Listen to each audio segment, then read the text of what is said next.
All right. Hello, and thank you for joining us this afternoon. My name is Dylan Cunningham, and I'm an assistant project manager on the NY-Sun team at NYSerta. For your awareness, all participants will remain muted during today's webinar. If you have a question or comment, please use the Q&A feature at the bottom right-hand side of WebEx. We will answer questions at the end of the webinar. We are also recording today's presentation and will post that as well as these presentation slides to the pre-development program webpage for your reference afterwards. We will send a follow-up email with that information in a couple of days as well.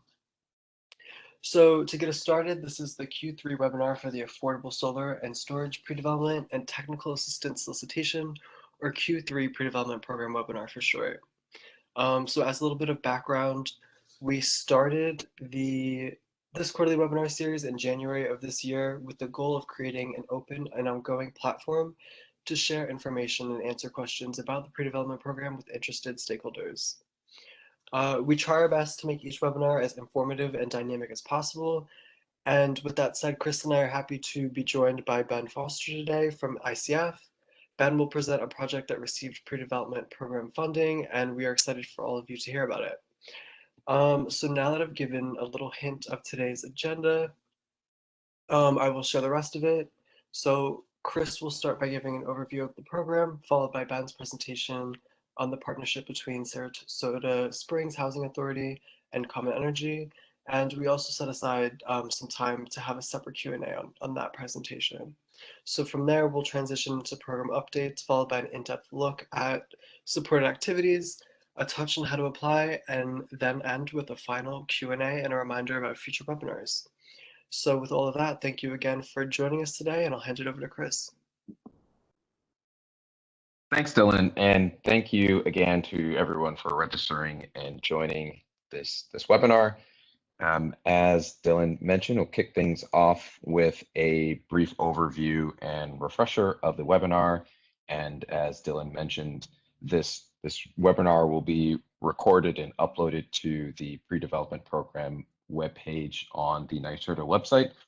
And so you'll be able to download both the slides as well as see a recording. We have links to recordings from past webinars so that you can review those at your leisure. Next slide. And then next. So as a quick refresher as to what is NY-Sun, which the pre-development program is part of, it's essentially the solar initiative that NYSerta operates in order to facilitate the development of new solar projects across the state of New York. The goal is 6 gigawatts of solar by the end of 2025. And for those of you who have signed up for the different notifications from NYSerta, we recently announced that we crossed the 3 gigawatt milestone for total installation. So we're over halfway there. A huge part of the NY-Sun program is a commitment to supporting low to moderate income households and disadvantaged communities, which NYSerta recently increased the overall financial commitment of $200 million towards low to moderate income communities, of which the pre-development program is a significant part of that. Next slide. The pre-development program runs until the end of 2024, and I guess the quick summary is that it provides grants going up to $200,000, which are intended to be scaled to the scope of the benefit of the projects as well as its overall feasibility. It's intended to focus on community-led projects that are supporting either affordable housing, regulated affordable housing, or it could be community solar projects that are supporting low to moderate income households. Storage is also an improved technology as part of the program. The usual intended recipients are owners, managers, providers of regulated affordable housing, as well as community organizations and agencies. Projects can also be led by what are referred to as technical service providers. Those can be organizations that have more targeted expertise in developing solar or distributed energy resource projects that are working in partnership with the aforementioned organizations, that is multifamily affordable housing providers, the community-based organizations, state municipal agencies. The projects can be located anywhere in the state of New York, including PSEG Long Island, as well as areas that are served by municipal electricity companies. And so if you're located within the state of New York, where if that is where your community-based organization is, that is where the low to moderate income households are located, you are able to apply for grant funding under this program. Next slide. The way that applications are submitted and reviewed is on a quarterly basis, with the next deadline being the end of this month. If you don't make a quarterly deadline, there will be, it's a rolling calendar quarterly basis. So the next one will be December 31st, 2021, and then March 31st, and so on and so forth. The applications, they're reviewed in the order in which they are received. You know, we aim to have all of the reviews completed within 4 to 6 weeks of the quarterly deadline, although that overall review process can be extended based on additional information required, or other clarifications for the program. Next slide. This is just a slide showing what that quarterly submission deadline looks like. And next slide. This slide, which, you know, it's too dense to go through right now, but it's worth looking at the slides later on, looking at key terms and organizations of what is regulated affordable housing for the purpose of this program, of where these solar and or storage projects ought to be located. You know, if you're not talking about a community solar project that is attempting to find individual low to moderate income household customers, whether they be renters or homeowners, yet these are the type of multifamily affordable housing projects that would be supported by the program. Next slide. And I would say that the key term here for organizations, for the technical service provider organization, that is, if you are an applicant or you are a community-based organization that is looking to work with a more consultancy-based firm, the key part here is the in partnership with because the goal of this grant program is to support community-based projects or community-led projects, it is really critical for organizations that are not the owners, managers of affordable housing, or not themselves community-based organizations, to show in submitting their overall application that they have partnered with some sort of community organization, with a provider of multifamily affordable housing. And so with that overview of the NY-Sun and the pre-development program out of the way, I'm going to transition and hand the reins over to Ben Foster from ICF to talk through the project that was completed. I guess it would have been about a year and a half ago. And so take it away, Ben, and Dylan will help you advance through the slides. Great. Thanks, Chris. Can you hear me okay? Loud and clear. Perfect. And I just wanted to say thank you to Chris and NYSerta for funding this project under the same pre-technical assistance PON. The project would not have been possible without their support. And for those of you listening and joining the webinar who haven't worked with NYSerta under this particular PON, I'll just say it's really a refreshing experience to have the partnership and the interaction and the clarity of how to tee up a project and move through the process that's been laid out. So it's just been a really great working relationship with NYSerta and with Chris and the team. So I just want to say thanks for that, and encourage everyone that may be interested to pursue it, because this is definitely an easier on-ramp and process than some others might be. So with that, we focused on the next slide, Dylan, just an overview of the project. This is the Saratoga Springs Affordable Housing Solar Initiative. That's the name of the project. And as Chris mentioned, we finished that up at the end of 2019. So yeah, about a year and a half ago, right before our current pandemic situation.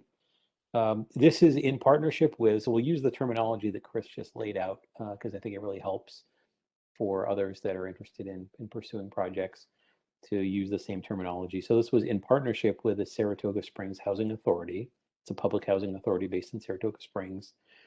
and other local affordable housing providers. So we had a number of other affordable housing providers across the city and also in the county that we partnered with through this effort. The technical service provider is ICF, and so we work with a number of different entities across the state and nationally as well on similar low and moderate income programs. So we're able to bring in that technical expertise and the model and the approach to a local community that maybe didn't have that expertise in-house, and help them go through the process a little bit more smoothly and in a more structured way that met the needs for NYSerta and also helped to reach the goals. We did have a competitive process to find a solution provider in this case, and you'll see in the next couple of slides what the approach was. But we selected Common Energy, who's a regional and national, I guess now, provider of subscriptions for community solar. So those were our main partners throughout this effort. On the next slide, then Dylan, is project overview. So our goal or objective was that with this effort was to develop and conduct a collaborative procurement of solar power in whatever forms may make sense for affordable housing providers and residents if they're interested in Saratoga Springs, the city, and the surrounding communities within the county. Our target commitment to NYSerta for this effort was 1.2 megawatts of solar power capacity or its equivalent in this small and medium-sized community. Probably many of you may be familiar with Saratoga Springs. It's not a huge community. The county obviously a little bit bigger. Includes Ballston Spa and some other Mechanicville. But we have in the community a decent opportunity because there are quite a few affordable housing providers in the area to tap into. So our target was 1.2 megawatts. Now there are a lot of challenges that we had to evaluate and try to work through. That includes on-site capacity for new solar. So we did look at on-site potential on the rooftops or adjacent properties for Saratoga Springs Housing Authority and others. The costs, obviously, of doing an on-site project were fairly significant at some of the smaller scale facilities or buildings that were across the region. Timing, these are complicated and confusing and complex to do on-site projects, and also the contracting is fairly involved, especially once you get into public housing. And as a nonprofit, their ability to capture directly tax incentives are somewhat, are basically restricted unless they have a third party in there as part of a power purchase agreement. So we looked at a lot of different options, and what we ended up selecting as the most streamlined approach was to go for a community solar or a CDG type approach. And so what we ended up as an overview of what we were able to achieve during this effort was we got almost 2.5 megawatts of meters subscribed to community solar, of which about 0.6 megawatts or 600 kW were for the Saratoga Springs Housing Authority, and the remainder were for other affordable housing properties across the region. That included 6 different property owners or managers and 56 buildings across the region. And we had, of course, the PHA, which was Saratoga Springs. We had Lytec Housing, nonprofit partners, and also market rate that was targeted, in other words, not subsidized, but targeted for low and moderate income residents. And out of this, we were able to tap into community solar for both demand meters and non-demand meters. And that's important because they're through the allocation mechanism for the community solar subscriptions, there was a need to have both of those to maximize the potential. We did also develop an innovative approach for Saratoga Springs Housing Authority to participate, which was essentially they were able to subscribe to community solar at parity with the grid instead of at a reduced price, which helped them work through some issues of the subsidies that are available, the utility allowances from HUD and others, and still be able to support regional community solar. But there were complications with the existing energy savings performance contract that they had on their main facility that made it a little more complicated ultimately in terms of contracting and longer term for their ability to stay in the program right now. We also did offer solar for all options to residents. So we did have options for individual residents who pay their own bill to participate in the same group purchase option. But at the time that the community solar was offered for the property meters, there was also the Solar for All program had been recently launched and advertised. So, which is ultimately for those subscribers a little bit better deal, right? There's no subscription cost and they just have the savings. So we ended up providing a way for them to tap into the Solar for All program directly, and we had outreach, but the uptake in terms of total installed capacity was much greater on the commercial meters for the housing providers than on the individual residents. So that's the overview, and just the next slide talks about some of the lessons learned. And I think these are exciting opportunities for others that are looking to expand their efforts across the state and other regions. So feel free to take these ideas and run with them. And afterwards, we can answer questions, and you're welcome to reach out directly to get insight into any of these in more detail. So first off, we definitely needed a strong, engaged, what we call lead agency. Essentially, the Housing Authority for Saratoga Springs is a well-respected, well-connected organization across the city and across the county. So they were important because when we issued a request for offers and went to outreach to other potentially interested housing providers, they really had the clout. They had the critical mass in terms of potential subscribing meters that could get to scale for the overall effort and could act as a reference for others that wanted to participate. And there's all these networks that happen, and I'm sure in your other communities it's the same thing. There are lead entities who are looked up to and as a good resource for finding out, like, is this a good deal? Is it real? How does it work? Are you comfortable? What are the potential options? And get those connections to get a bigger impact. Because what you'll see on the second point is that by teaming locally and regionally, we increased our overall subscription impact by 4x of what Saratoga Springs Housing Authority could subscribe to. So on the prior slide, you saw that about 0.6 megawatt equivalent for community solar was subscribed to, and which is everything that the Housing Authority was capable of subscribing to that they were responsible for on their own meters. But we got to about 2.4, 2.5 megawatts in total because we had other local regional housing providers that were able to piggyback onto that. So we got a much higher uptake because of that teaming approach. And of course, as mentioned, the fastest really way to get to scale is to include those property meters, the house meters, the property owner meters that are things for lighting and HVAC systems and equipment and shared services like laundry rooms and those things where there's a higher load.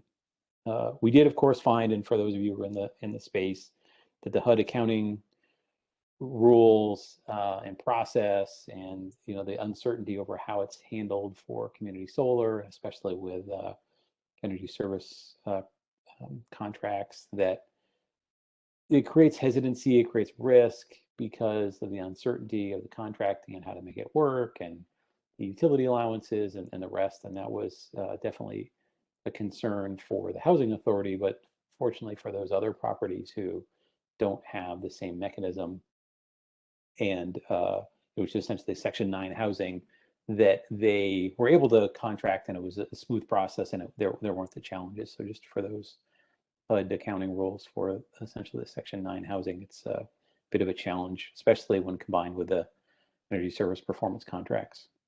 But it's ultimately for any other housing provider, or if it's a housing provider that's not subject to the Section 9 restrictions and process, then it was a great fit. And everyone that has participated continues to see ongoing monthly savings.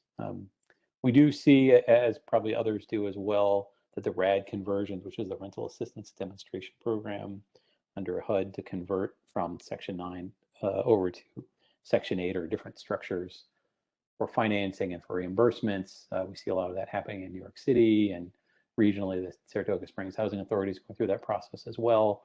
That helps to unlock some of the potential. So some of those restrictions that I was just mentioning that we ran into on the accounting process and the reimbursement process for the public housing authorities, as they go through that conversion, it seems to make it easier to subscribe and feel comfortable. Also, the contracting process, one of the good things about community solar or any housing authority is that the contracts are very streamlined. There's easy ways to get out of the contract if there are changes in the facility. Let's say it gets converted, or maybe you're rehabbing the facility, or it's getting torn down and rebuilt perhaps and upgraded. The contracting structure of community solar is much more flexible than, say, a power purchase agreement that's 10 or 15 or 20 years long, or on-site solar. We did find that resident participation, getting engagement and awareness and support was really challenging, even under the Solar for All program. But that proposed national grid plan, the extended or enhanced Solar for All program should help, where it's an opt-out rather than opt-in.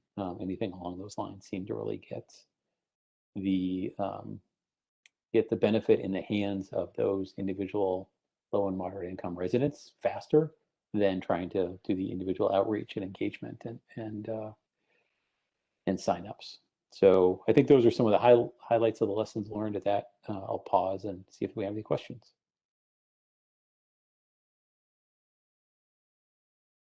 Thanks, Ben.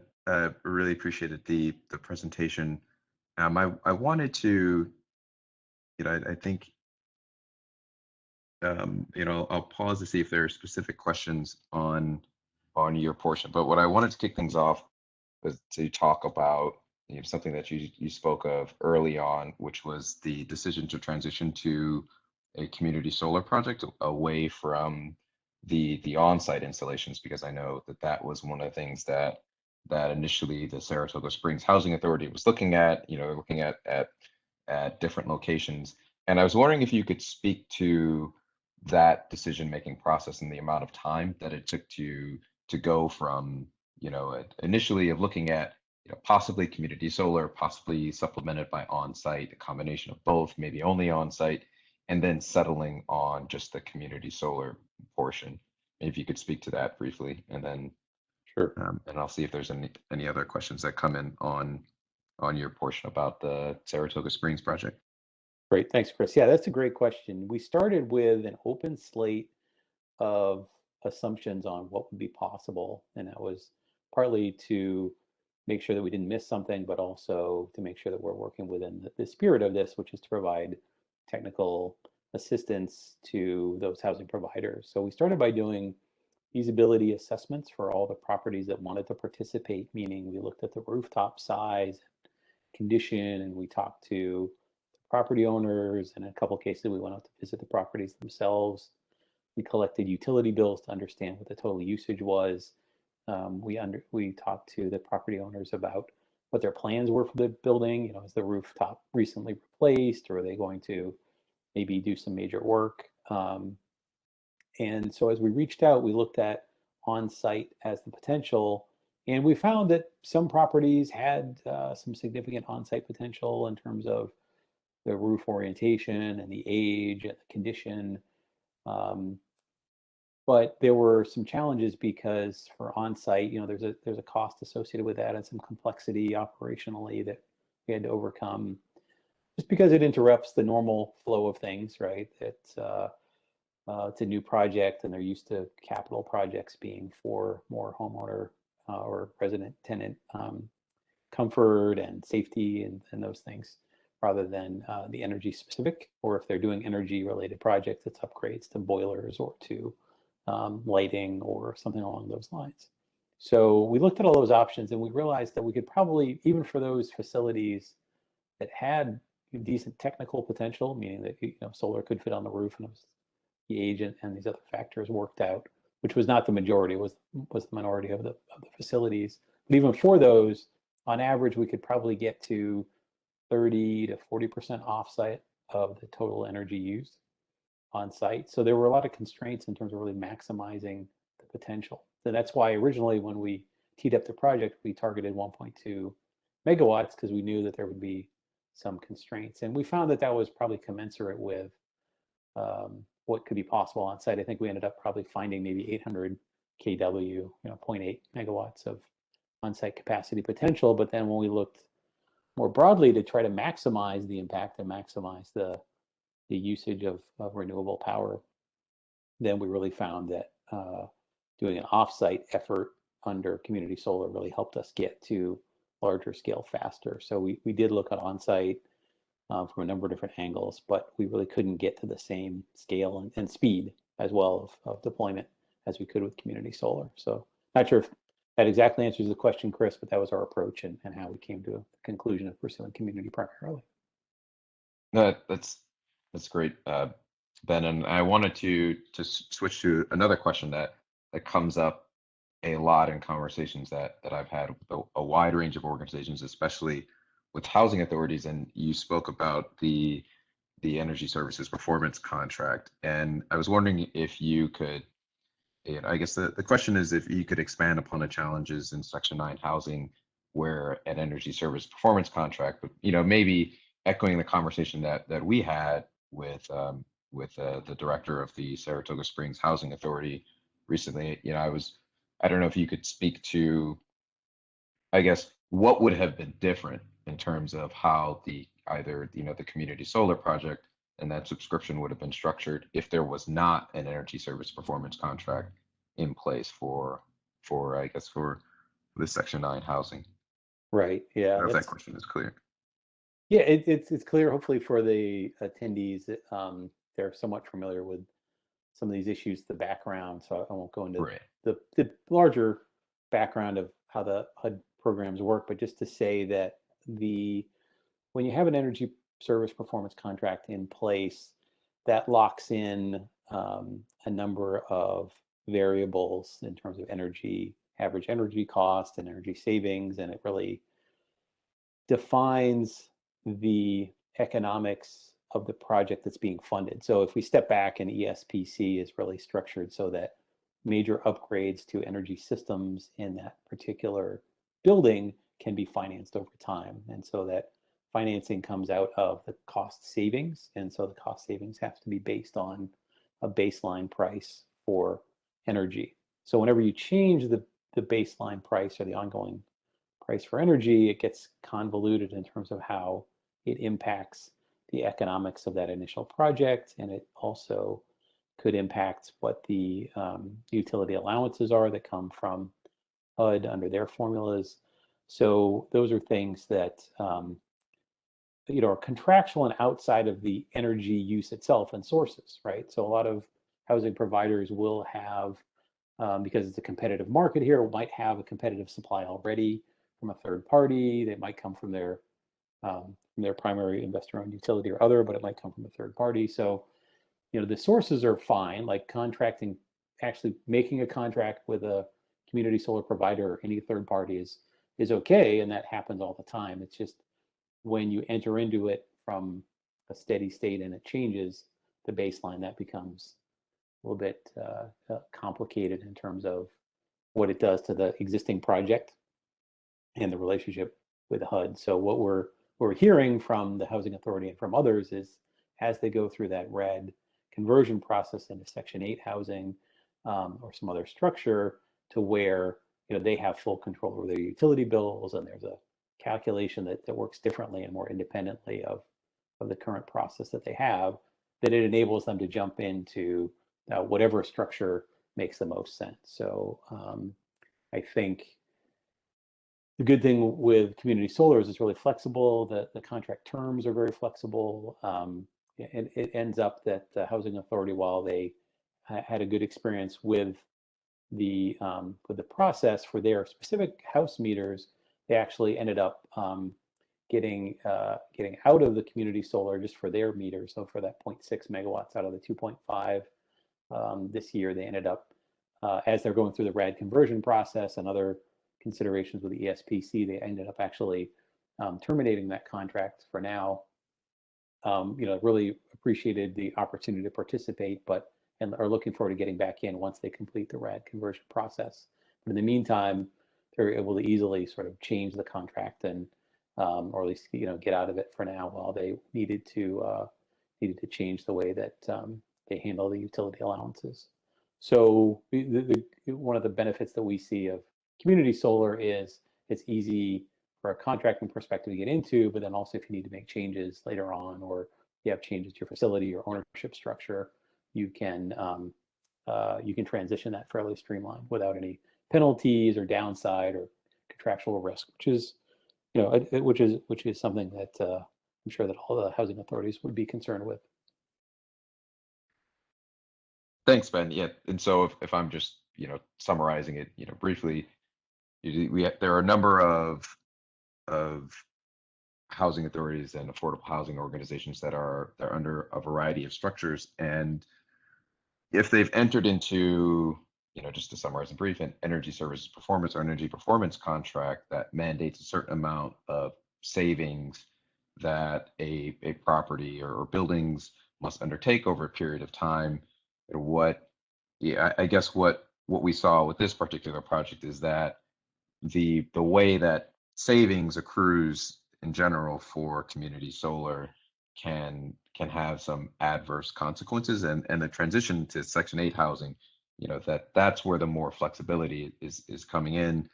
And just to reiterate this point, in case this was not clear, so the Saratoga Springs Housing Authority, they sign up for this about 0.6 megawatts of community solar. They saw the savings that they anticipated, at no real risk to the housing authority. They were able to make those savings, but while they're in this process of transitioning, what they have decided to do, just to clarify this, they are currently not subscribed to the community solar project. And the terms of the agreement they signed gave them that flexibility that if they were concerned that there were any risks with HUD, they were able to pull out of that. But what is driving that currently is this energy services performance contract and potential conflicts with community solar. So it's an important consideration if you are working with housing authorities to make sure that there will not be any conflicts with any existing agreements with HUD. This does make it more complicated. I think that the experience with the Saratoga Springs Housing Authority is that it's a viable model, that did result in the savings. It's just when there are other considerations, they think that with more flexibility under Section 8, that they can guarantee this long term. And it to me, it's my understanding that they're intending to go back onto the community solar project because they know that they can get those savings from the project. And is that last point, that matches your understanding as well, right, Ben? Yeah, they're definitely happy to participate and also act as a lead for the region in terms of vetting opportunities and sharing the potential, but and definitely interested in getting back into community solar once this conversion process happens and the ESPC structure changes for their particular situation. So that's right. Where you have an ESPC and your Section 9, then there's definitely some uncertainty from a HUD perspective that creates some risks. But if you're in any other situation, I think all those are quite manageable, and it still provides a net benefit to the housing provider. Well, thanks, Ben. And I'm just checking to see if there's any other questions. I see one about CCAs, but I think that can maybe be more. I think that's less specific to the Saratoga Springs project, and I can address that in the general Q&A. I don't know if there's any other questions to come in for Ben regarding community solar and housing authorities in this specific project. I think the one last question I was going to ask was about community solar as an option because the housing authority does not have a tax liability and isn't able to take advantage of the solar federal income tax and credit and how that factored into the choice of community solar. I don't know if that was a major part of the conversation there as well as a nonprofit entity. Maybe that'd be the last question to kind of wrap things up. I guess the impact of the lack of a tax liability and community solar as an option. Definitely. I think when you look at, so on that we're talking about on-site solar as an option, which is, Right.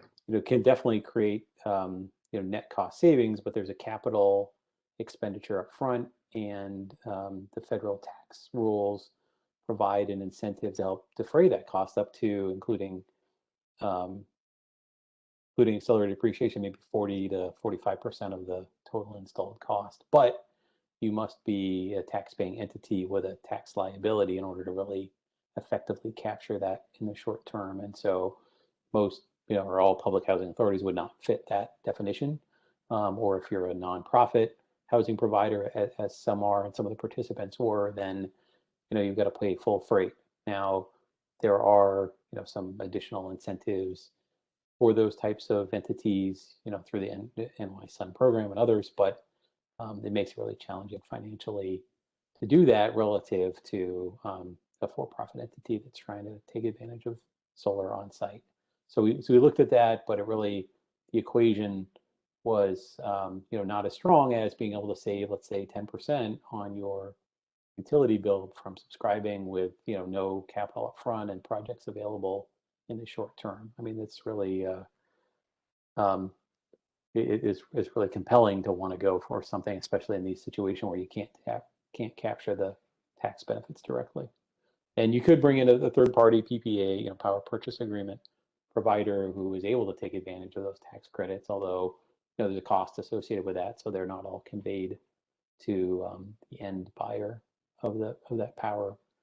But that's another sort of contractual decision that would need to be made. So we looked at that, but the lack of availability to take direct advantage of the tax incentives really led us towards other solutions that could get to scale faster, and community solar sort of popped out as the most viable one.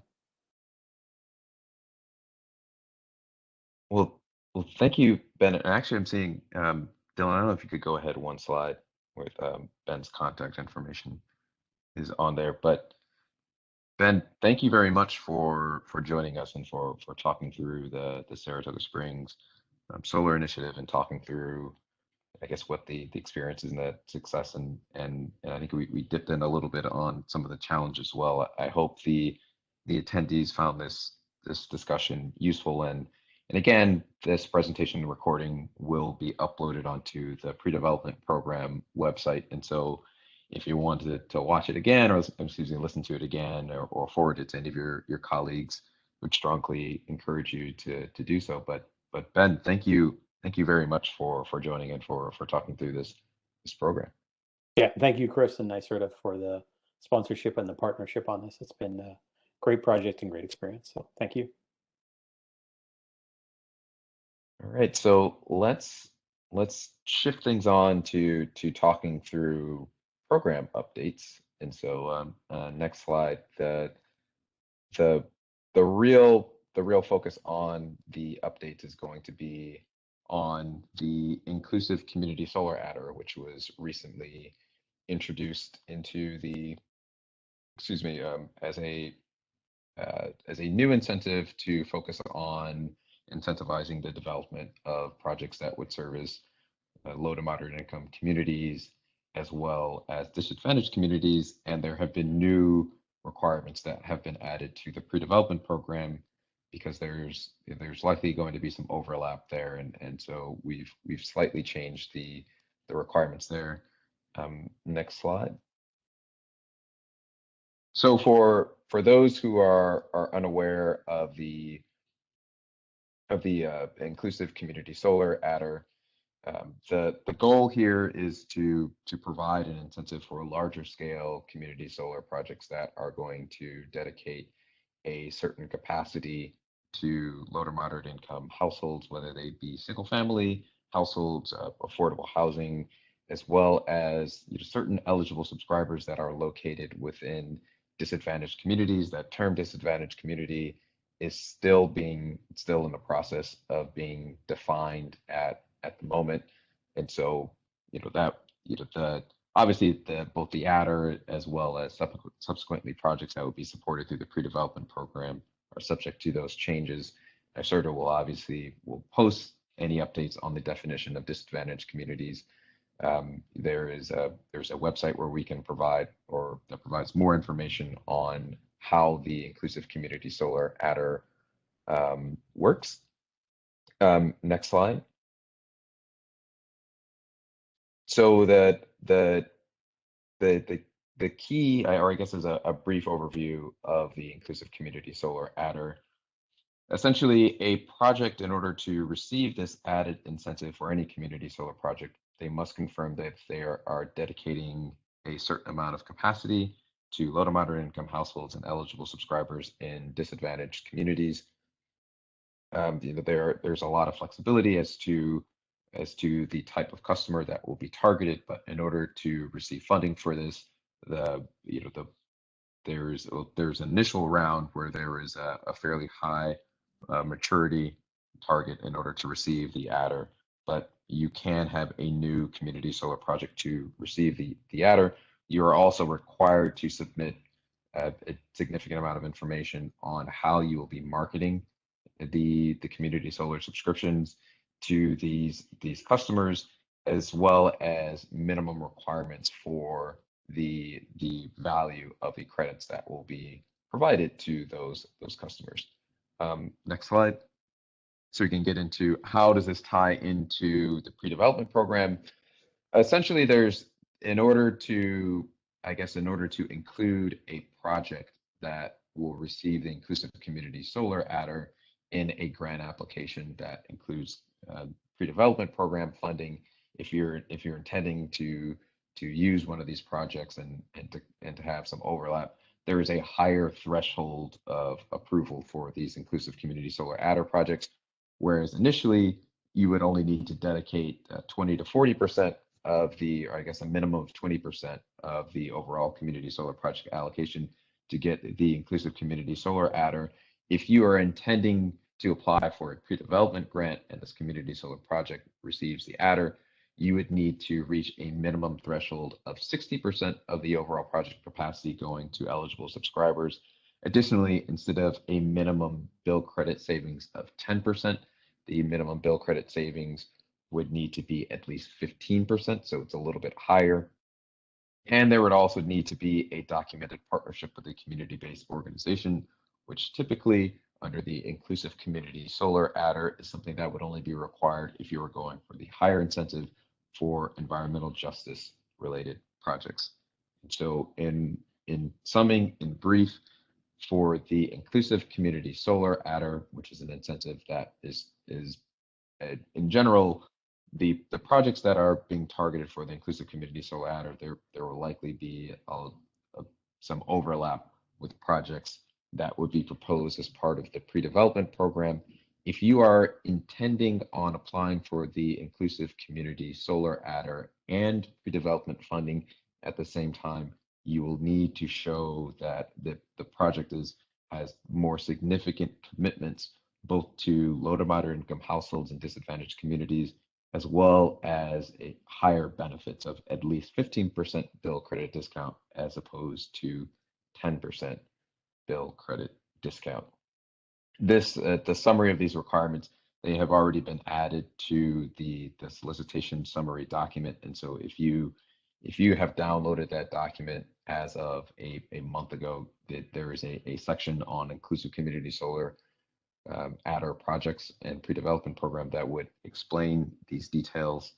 But happy to answer any questions in brief now during this webinar. But if not, we shall, or I'll wait for those an end. But moving on to the next slide, Dylan. I wanted to talk briefly. We usually do an overview of supported activities. That is the type of activities that can be supported under the pre-development program, just to get an idea of what we typically see. And these activities were also included in the Saratoga Springs Solar Initiative, the project that Ben Foster spoke about briefly. Typically, projects they're focusing on early stage planning support. That's in identifying sites, it's securing customer enrollment. Next slide. But the projects, they don't need to just focus on the very early stage activities of teaming. They can also focus on more complicated aspects of the pre-development phase, including financial analysis, as well as securing the overall project financing for a project, as well as projects that are attempting to establish it, or to put through an aggregated purchasing for solar and or procurement model. That would be an RFP for a large amount of solar projects, or a larger multiple solar sites that would be serving low to moderate income households.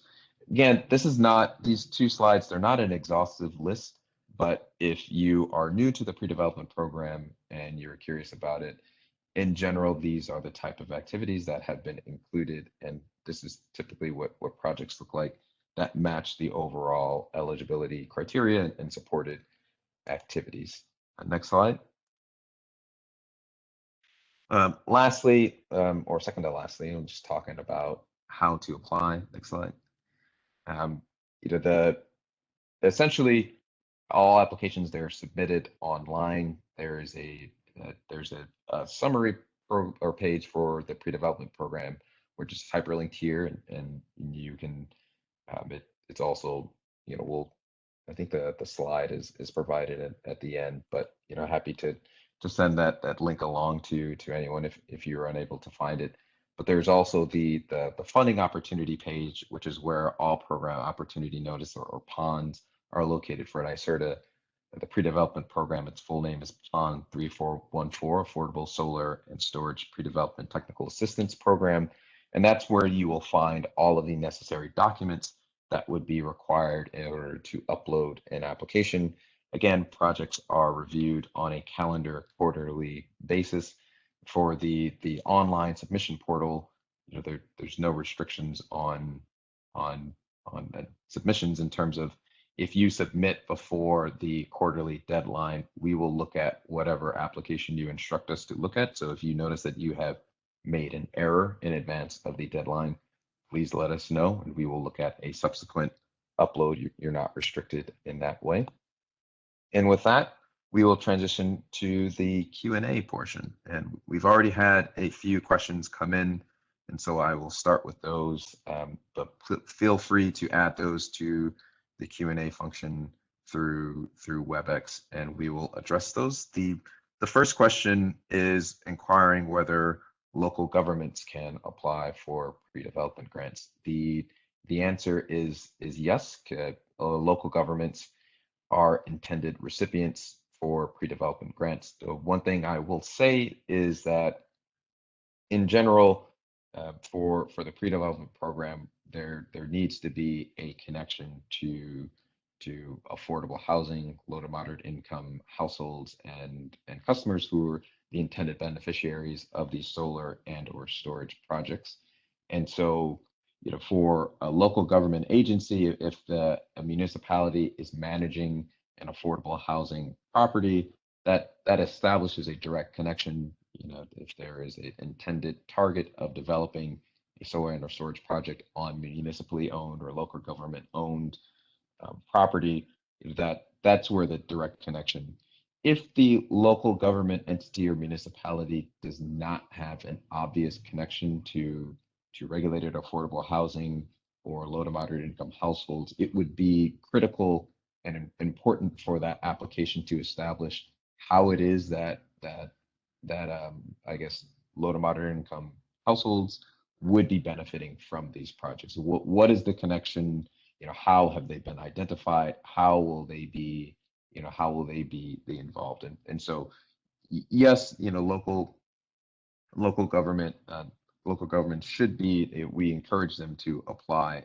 It's just it should be clear how either regulated affordable housing or LMI households will benefit from it. The next question is the funding only intended for implementation?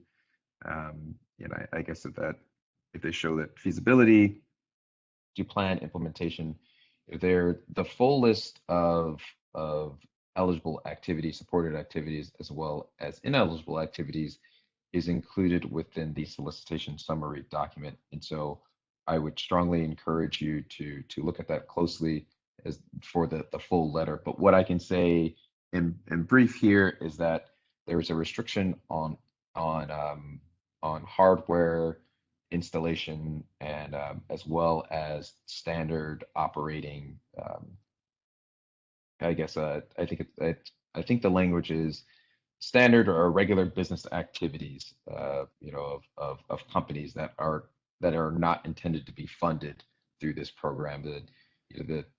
The activities that are intended to be funded under this program, again, it's intended to be for community-led projects and early stage development activities, and so feasibility is often a large part of that in terms of site identification, in terms of determining what the overall business model, the ownership model, if there are any structures that will need to be put in place. But if implementation is intended to refer to the installation component, then I would say no.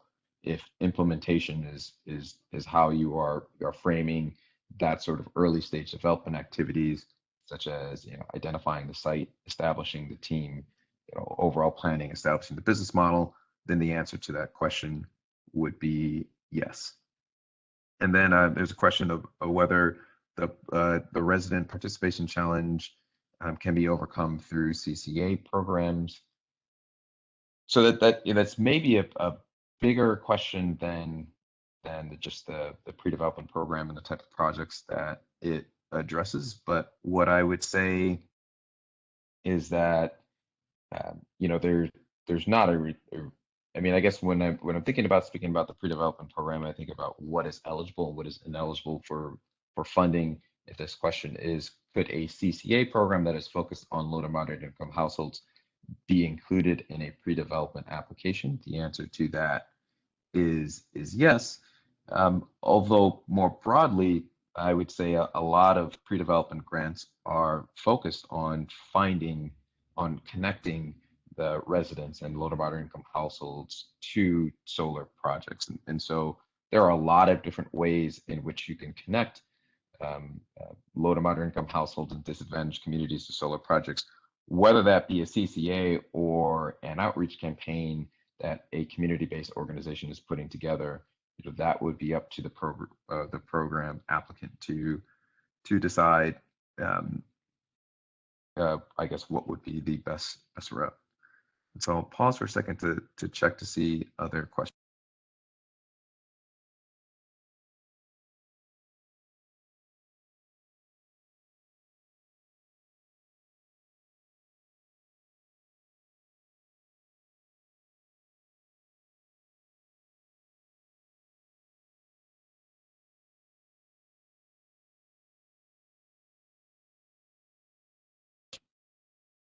So there's a question about the location or the list of disadvantaged communities. So right now, let me see if, and I'm not sure if I can find it. There is a list. I think it's through it. There's a preliminary list of. I don't think it's done by county. I think it's done through. It's a subdivision of that where disadvantaged communities are currently identified, but I think it's defined as the interim definition, and so that's subject to change. I'll see if I can find the link to put it in the Q&A, or I can post it in here. Otherwise, I can see if it may have to go in the slides after the fact. That will get uploaded to the website, but we're still at an interim definition. I don't believe there's anything that's been posted by HCR or other agencies. It's being done by I think the Climate Justice Working Group has been working on that. And Dylan, I don't know, correct me if I'm wrong on that. The other question for projects that are beginning construction later, how can you obtain the list of LMI affordable housing locations in any given county? I think the answer that this particular grant program attempts to address there is that for community-based projects that are are starting with organizations and affordable housing providers that are managing regulated affordable housing. But these groups and organizations, they are starting with the communities, or excuse me, they're starting with the communities already identified, and what the grants are attempting to achieve is to assist them in finding the appropriate technical expertise so that they can develop the projects. And so the purpose of the program is to help the communities that would be targeted by this to help move forward. I guess if an applicant has trouble finding the community, then the key would be to find the appropriate affordable housing provider that has already identified the community or the regulated affordable housing property where these projects might be sited.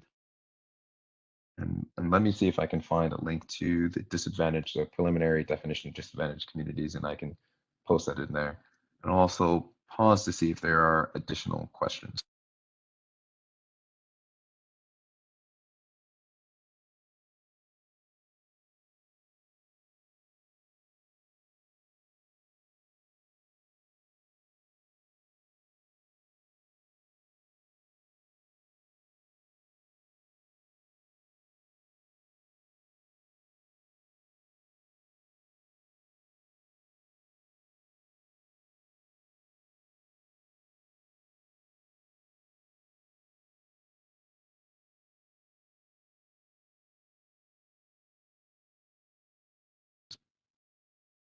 So I'm not seeing any new questions come in, and so